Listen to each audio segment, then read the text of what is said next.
আমরা যদি খুব ছোট ছোট ভালো কাজ করি এইটা বোধহয় সওয়াব হবে না, বা মিজানের পাল্লা এটা তেমন একটা রেকগনাইজ করা হবে না। অথবা অনেক সাহাবাদের মধ্যে এরকম ধারণা ছিল যে আমরা খুব সামান্য সামান্য ছোট খারাপ কাজ করলে এটার হয়তো এরকম পাপ হবে না বা শাস্তি হবে না।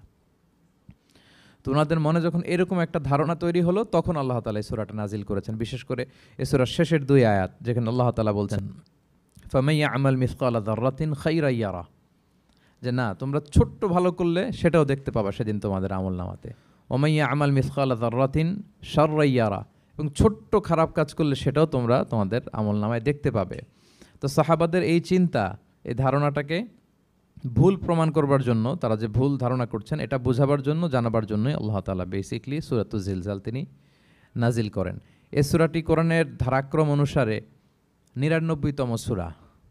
কোরআনের যে ধারাক্রম, সূরা ফাতিহা দিয়ে শুরু, তারপরে বাকারা, তারপর আলে ইমরান, সেই ধারাবাহিকতায় এটা কত নম্বর সূরা?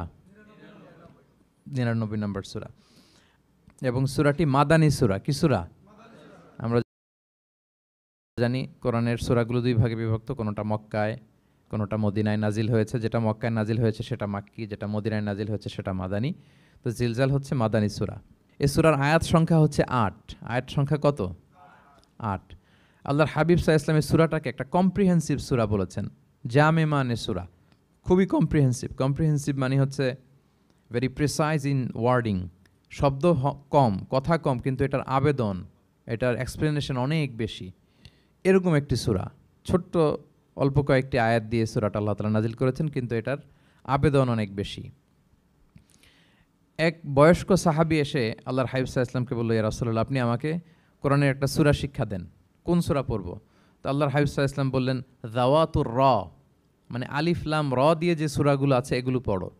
তো এই সাহাবী বলল, ইয়া রাসূলুল্লাহ, আমার বয়স বেশি, আমার জিহ্বা ভারী হয়ে গেছে, আমি এত বড় সূরা পারবো না, অন্য কিছু বলেন। তো আল্লাহর হাবিব সাল্লাল্লাহু আলাইহি ওয়াসাল্লাম বললেন, তাহলে যাওয়াতু হামিম, হামিম দিয়ে যে সূরাগুলো শুরু হয়েছে কোরআনে সেগুলো পড়ো।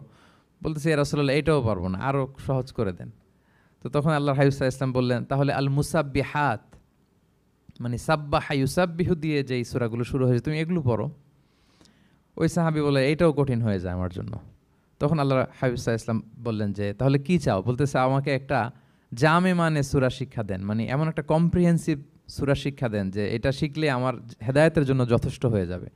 তখন আল্লাহর হাবিব সাল্লাল্লাহু আলাইহি ওয়াসাল্লাম বললেন, তাহলে তুমি পড়ো ইযা যুলজিলাতিল আরদু জিলজালাহা ওয়া আখরাজাতিল আরদু আথকালাহা ওয়া ক্বালাল ইনসানু মা লাহা।